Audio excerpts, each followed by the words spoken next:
ಪ್ರಶ್ನೆ ಪತ್ರಿಕೆ ಸೋರಿಕೆ ಕಿಚ್ಚು ರಬಕವಿ ಬನಹಟ್ಟಿಯಲ್ಲಿ ವಿದ್ಯಾರ್ಥಿಗಳ ಪ್ರತಿಭಟನೆ.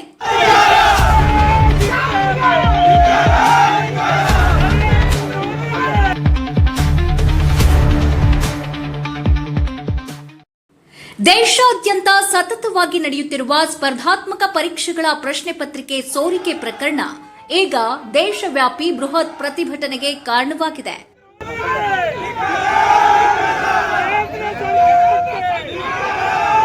ದೆಹಲಿಯ ಜಂತರ್ ಮಂತರ್ನಲ್ಲಿ ತಮ್ಮ ಭವಿಷ್ಯಕ್ಕಾಗಿ ಧರಣಿ ನಡೆಸುತ್ತಿದ್ದ ವಿದ್ಯಾರ್ಥಿಗಳ ಮೇಲೆ ನಡೆದಿರುವ ಪೊಲೀಸ್ ದೌರ್ಜನ್ಯ, ಲಾಠಿ ಚಾರ್ಜ್ ಹಾಗೂ ಅಶ್ರುವಾಯು ಪ್ರಯೋಗದ ವಿರುದ್ಧ ಈಗ ಇಡೀ ದೇಶವೇ ಆಕ್ರೋಶದಿಂದ ಕುದಿಯುವಂತಾಗಿದೆ. ಇದರ ಭಾಗವಾಗಿ ಇಂದು ಬಾಗಲಕೋಟೆ ಜಿಲ್ಲೆಯ ರಬಕವಿ ಬನಹಟ್ಟಿಯ ತೆರದಾಳ್ ಮತಕ್ಷೇತ್ರದ ಕಾಂಗ್ರೆಸ್ ಪಕ್ಷದ ಹಾಗೂ ವಿದ್ಯಾರ್ಥಿಗಳಿಂದ ಬೃಹತ್ ಪ್ರತಿಭಟನೆಯನ್ನ ಹಮ್ಮಿಕೊಳ್ಳಲಾಗಿತ್ತು. ಬನಹಟ್ಟಿಯ ಈಶ್ವರಲಿಂಗ ಮೈದಾನದಿಂದ ವಿದ್ಯಾರ್ಥಿಗಳು ರ್ಯಾಲಿ ಮೂಲಕ ಬನಹಟ್ಟಿಯ ಪೊಲೀಸ್ ಸ್ಟೇಷನ್ ಹತ್ತಿರ ಬಂದು ತಹಶೀಲ್ದಾರರ ಮುಖಾಂತರ ದೇಶದ ಗೌರವಾನ್ವಿತ ರಾಷ್ಟ್ರಪತಿಗಳಿಗೆ ಕಟ್ಟುನಿಟ್ಟಿನ ಮನವಿ ಪತ್ರ ರವಾನಿಸಿದ್ರು. ದೇಶದ ಭವಿಷ್ಯ ರೂಪಿಸಬೇಕಾದಂತಹ ಯುವಜನತೆ ಇಂದು ಬೀದಿಗೆ ಬಿದ್ದಿದ್ದಾರೆ. ದೇಶದಲ್ಲಿ ಸಾಲು ಸಾಲಾಗಿ ಸ್ಪರ್ಧಾತ್ಮಕ ಪರೀಕ್ಷೆಗಳ ಪ್ರಶ್ನೆ ಪತ್ರಿಕೆಗಳು ಸೋರಿಕೆಯಾಗ್ತಿರೋದು ಲಕ್ಷಾಂತರ ವಿದ್ಯಾರ್ಥಿಗಳ ಜೀವನದ ಜೊತೆ ಚೆಲ್ಲಾಟವಾಡಿದಂತಾಗಿದೆ. ಈ ಅನ್ಯಾಯವನ್ನ ಖಂಡಿಸಿ ದೆಹಲಿಯ ಜಂತರ್ ಮಂತರ್ನಲ್ಲಿ ಪ್ರತಿಭಟಿಸುತ್ತಿದ್ದ ವಿದ್ಯಾರ್ಥಿಗಳ ಧ್ವನಿಯನ್ನ ಅಡಗಿಸಲು ಪೊಲೀಸರನ್ನ ಬಳಸಿ ಲಾಠಿ ಚಾರ್ಜ್ ಮಾಡಿಸಲಾಗಿದೆ, ಅಶ್ರುವಾಯು ಪ್ರಯೋಗಿಸಲಾಗಿದೆ ಎಂದು ಪ್ರತಿಭಟನಾಕಾರರು ತೀವ್ರ ಆಕ್ರೋಶ ವ್ಯಕ್ತಪಡಿಸಿದರು.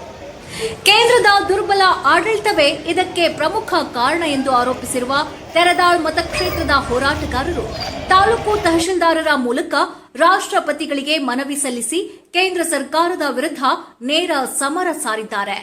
ವಿದ್ಯಾರ್ಥಿಗಳ ಮೇಲಿನ ದೌರ್ಜನ್ಯ ಖಂಡನೀಯ.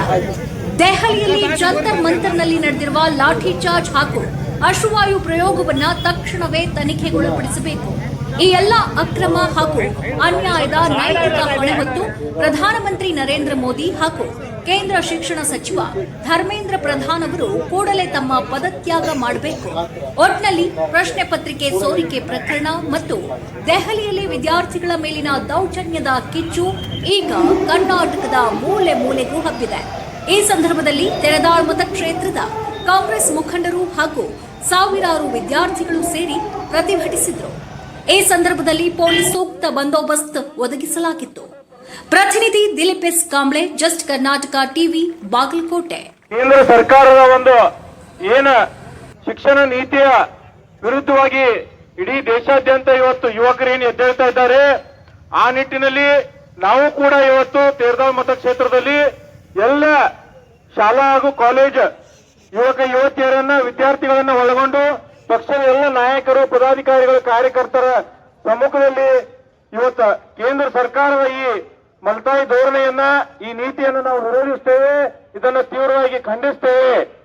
ಈಗೇನ NSY ಸಂಘಟನೆ ಇರ್ಬೋದು, ಯೂತ್ ಕಾಂಗ್ರೆಸ್ ಇರ್ಬೋದು, ಅನೇಕ ವಿವಿಧ ಜನಪರ ಸಂಘಟನೆಗಳಿರ್ಬೋದು, ದೆಹಲಿಯ ಜಂತರ್ ಮಂತರ್ನಲ್ಲಿ ಈಗ ನೀಟ್ ಪರೀಕ್ಷೆಯಲ್ಲಿ ಏನು ಸ್ಕ್ಯಾಮ್ ನಡೀತಾ ಇದೆ, ಇದರ ವಿರುದ್ಧವಾಗಿ ದೇಶಾದ್ಯಂತ ಹೋರಾಟ ನಡೀತಾ ಇದೆ. ಇದನ್ನು ತಾವೆಲ್ಲರೂ ಕೂಡ ಗಮನಿಸಬಹುದು.